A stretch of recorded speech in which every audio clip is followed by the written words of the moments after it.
We have a teaser for episode 3 of The Bachelorette, and it's got us asking a lot of questions. Hey guys, and welcome back to another shared news. We have to dive into the new teaser for episode 3, but before we get into it, if you're new here, make sure to subscribe to our channel so you never miss out on any future videos. I'm Allison Van Dam, joined today by Morgan Wright and Blakely McHugh. Ladies, I feel like we don't need any other introductions. Let's just jump right into the teaser. The power's in their hands. It's our journey. But is it slipping through their fingers? A little bit rough around the edges. Will you accept us friends? I'm sorry. We can't do this anymore, and it's time for change. So never fear, guys. I have gone through clip by clip to break it all down. So let's just start from the top. So what we see right away is Rachel and Gabby in what appears to be wedding dresses. They kind of whip the skirts off. And, we'll jump into this in a second. It is then followed by a clip of Rachel getting a ring put on her finger. And then Rachel says, quote, "It's our journey." So jumping back to the top, Morgan, my first thought when I saw these two in the matching wedding dresses is that this is potentially one of those bridal photo shoot dates, which we've seen many of over the seasons, both with bachelorettes and bachelors. And the clip in which Rachel gets proposed to also feels kind of like a photo op, the way she's fanning herself and kind of looking over her shoulder. So do you think that these are group dates, one-on-one dates, two-on-two dates? And who do you hope is the man that is putting the ring on Rachel's finger? It's super early to pick somebody that I would want to be giving a fake mock proposal, if you will, because we've seen that done before too, where, the guys have to express their feelings, even though they've only known each other for 3 days. Can I just say, and this is going to be mean, but I just hope that it's not Meatball. I can't get that spaghetti sauce image out of my brain. So I really just hope that he's not the one proposing to Rachel here. But yeah, we have seen these type of dates before. I think it probably is a group date with both of the bachelorettes. However, I do want to remind you that whenever Tayshia had this date where she was in the big prom dress, I don't remember if it was like a prom dress or a wedding dress, but it was with Zach Clark and he ended up winning the season. So maybe there's a good omen to this date. That's very true. Yeah, we need to keep our eye out. Oh, yeah. We don't talk about it, Blakely. They did separate. So maybe maybe it's not so much of a good omen. I don't know. If I'm the lead, I'm Xing this date out at least this early. They have so many men that they still have barely even gotten to know. And we don't need them in wedding dresses yet. It feels too soon. And I genuinely, I haven't liked this group date ever for anybody. And also, if they bring back that photographer who looks like he has a smudged lens again for this photo shoot, I'm going to be really irked. Oh, see, I could not disagree with you more. I love that photographer. I think he brings so much to every season that he's on. But Blakely, I do want to ask you about the clip when Rachel says it's our journey. So if you look closely at this clip, she kind of has her hair up. She has very minimal makeup, which makes me think maybe it's at the house with Gabby. So if this is a conversation with Gabby, where in the season do you see this happening? And, what is she referring to? What happened to instigate her kind of having this heart-to-heart with who I would assume to be Gabby? Yeah, that is what I'm assuming as well. I'm genuinely not sure, only because she's not saying it like she's in distress. She's not saying it's our journey. We get to choose. We have the power. How dare they? She's not saying it in that way. It feels like they're trying to put this in there, okay, they're having these conversations about taking the power back, which they certainly are, but that's not what this one is giving me. It gives me her and Gabby are just having a conversation. She's like, yeah, it's our journey. We're going to find love. So that's kind of what I took away from this little snippet, was almost more positive versus a negative. That's true. It doesn't seem to be super upset. There are no tears. She's not crying on any staircases. So I'm hopeful that it is that way, that it's positive, that it's just, a girl chat, nice pump up moment. But moving on from here, we then hear the narrator do this voiceover that says, "Is it slipping through their fingers?" Which is very dramatic, but is it slipping through their fingers? But is it slipping through their fingers? A little bit rough around the edges. And then we see this clip of Gabby and Hayden sitting down on a couch. And we just hear Hayden tell Gabby the phrase, quote, a little rough around the edges. So Blakely, what do you think Hayden is referring to when he says a little bit rough around the edges? So what I take from this is that he's telling Gabby that she's probably a little rough around the edges, which I'm not entirely sure why you ever say that to any woman. Maybe he's just saying it in the sense of like, get sarcastic, and Rachel feels a little bit warmer in the sense of she's easier to get to know and to get deep with right away, versus Gabby kind of has, I feel like, that extra level of protection. Maybe it's not on purpose, but she's just so sarcastic up front. Maybe that's what he's referring to. I don't know. I'm a little confused. I also am confused why he's sitting down with Gabby, because my understanding, at least from the first night, was that him and Rachel had a connection. I believe that he is going in Rachel's direction. I think that we've seen that in a different trailer before. So maybe this conversation is him saying, like, I'm not interested in you. You're a little rough around the edges. But again, would not be the way that you phrase it. Would not be the ideal phrasing. And for someone who has the grocery store Joe look, we got to dial back on these potentially harsh phrases, and we got to work on that a little bit. But directly after this, we see the infamous scene of Rachel offering a rose to James, aka Meatball. And in this clip, we just hear him say, I'm sorry. Will you accept this rose? I'm sorry. But from other, longer teases, we've seen him continue saying, I'm sorry, I'm here for Gabby. So Morgan, based on the background of this still right here, it looks like this rose ceremony is at the mansion, meaning that it's earlier in the season before they start traveling. So are the men going to need to decide who they're here for this week before boarding the cruise ship? When does the cruise ship happen, do you think?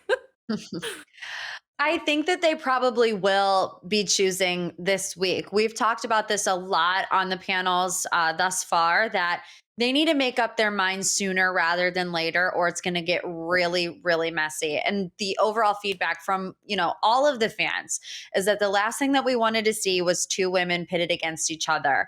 You cannot get down to hometowns and still don't know who's here for Gabby, who's here for Rachel, and if they like both of them. So I feel like, yes, they are going to do it very early. I think they, according to this, might even do it this week, where I also think in the clip, the two are standing separate from each other, which last week they stood together and they both picked up the same roses from the same table. So I don't know if I'm like really psychoanalyzing this, but I do think that we will get the decision, even though it's supposed to be the women's decision, we'll get the decision from some of the guys this week.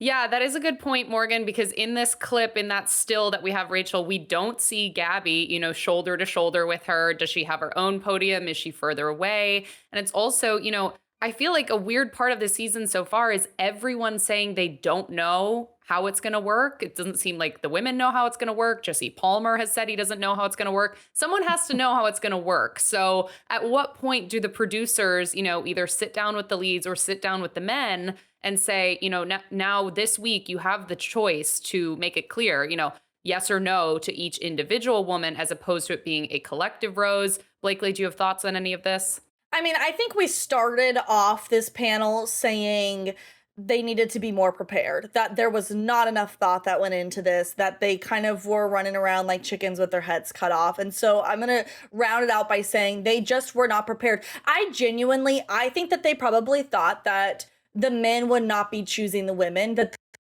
the women, as it always has happened, that basically like whichever man got whatever woman, like they would be happy with that.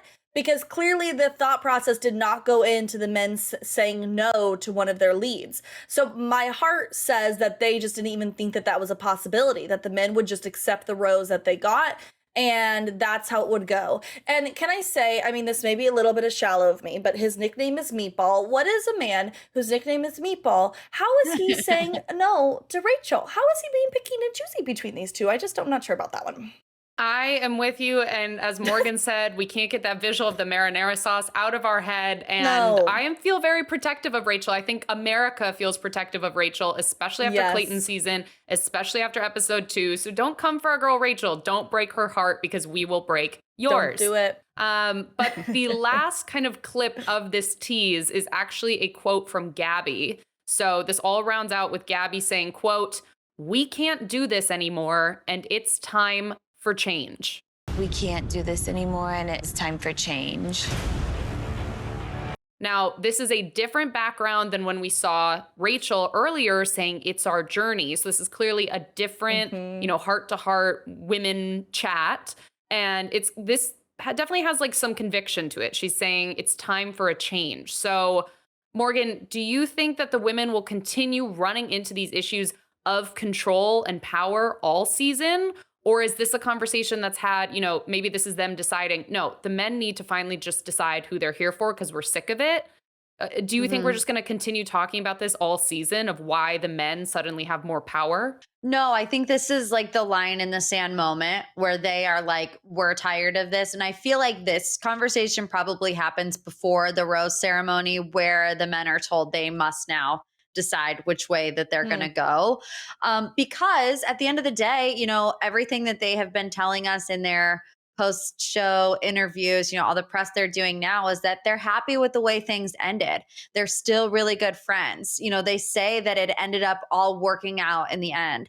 So I feel like this is the moment where, you make your bed, you lay in it, and you let each lead have their own journey without worrying about stepping on each other's toes because it's not fair for them either. We've heard that a lot. I don't want to step on Gabby's toes. I don't want to step on Rachel's toes. Like, this is your one and only opportunity, unless you're Claire Crowley, to be the Bachelorette. No, she wasn't the Bachelorette twice, was she? No. There was no Bachelorette that was twice. I don't know where I got that. Maybe just because she came back. But anyways, this is their one and only chance to do it. And I feel like they know how to get it done, how to do it right. And they're going to make that known, hopefully this week. Blakely, you said it best in our last little discussion of no one's prepared. They're running around like chickens with their heads cut off. Like, this is just not done properly. So I want to know, if you were a producer this season, how would you be coaching Gabby and Rachel through this moment of feeling weirdly powerless despite being the leads?